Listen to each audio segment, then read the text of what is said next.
Today we're going to be playing a game that we call Makes Enough Hummus. Uh, got some chickpeas, two little 15-ounce cans of chickpeas that are drained, also known as garbanzos, and into the little food processor they go, because that's a good place for them. We've got enough garlic for what I felt comfortable with, about 6 cloves here. And they'll go in across the top. We've got a little bit of tahini, about half a cup. If you don't care for tahini or you can't get it, no worries, don't use it. It's the nice thing about this recipe, very flexible. And that looks good. We've got about a teaspoon of salt and a teaspoon of cumin. And just go in there. Best part about this recipe, just toss everything in the food processor, get it going around. We've got 4 tablespoons of lemon juice, and then we're just gonna thin it out with some regular El Cheapo brand vegetable oil, whatever, or you can use olive oil if you like that too. And we'll just think about for a little bit now, because I don't want to process this well, because it gets really noisy. I'll be processing in a minute, but just wanted to remark that it is 47 years since the blizzard of 77 here in western New York in Buffalo.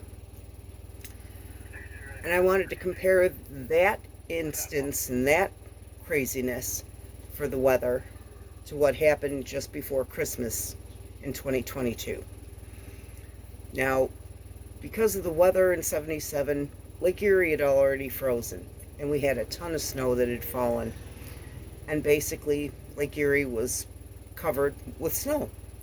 When the blizzard kicked up and picked up, it picked up all of that snow from the lake and just kind of moved it over onto the land. And I always tease that where I live in North Tonawanda is the enchanted part of Niagara County. We're right on the border of Erie County, right where the Erie Canal meets the raging Niagara River, North Shore. And we really did. They didn't even close schools. We usually walked.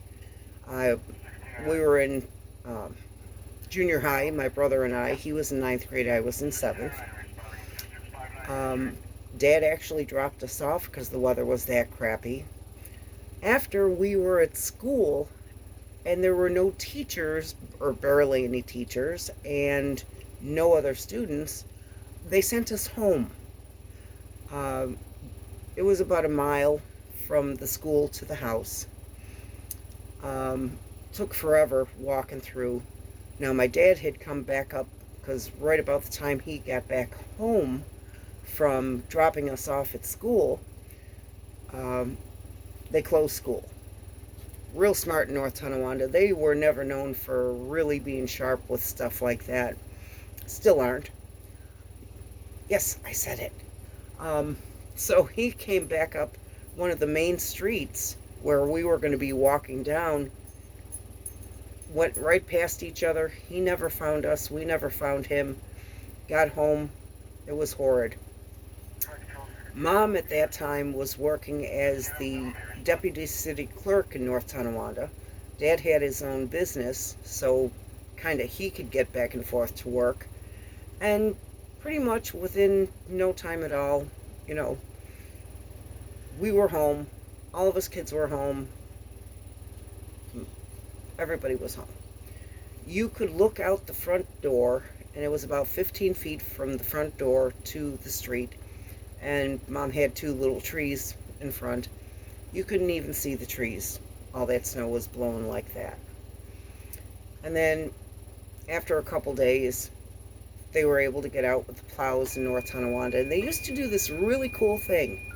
when the plow trucks left the barn, they would plow to the areas that they were supposed to be, plowed that area, and then plowed back. You know what? Cut down on half the time of getting everything cleared up. Really smart. They don't do that now.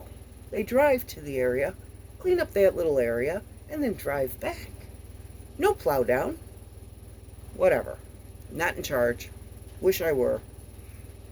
But with this last event, it started out so quickly, and it was not blowing, because Lake Erie hadn't frozen, hadn't barely even gotten cold, and the wind and the snow just dumped and dumped and dumped, and because it was so fine and it pushed into each other, it became almost like setting sand, and it packed it in, and it was some really tough going. I've got some earlier videos on trying to dig.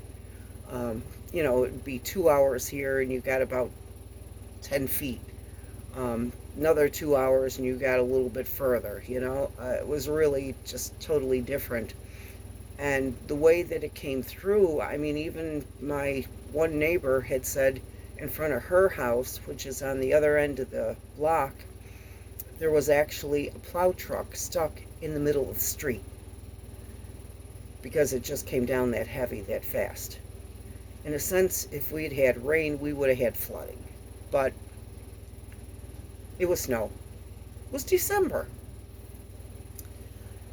So we basically made it through all of that. And I think this in 2022 was much worse just because of the volume of snow that came out of the sky, not just what had been blown off the frozen lake.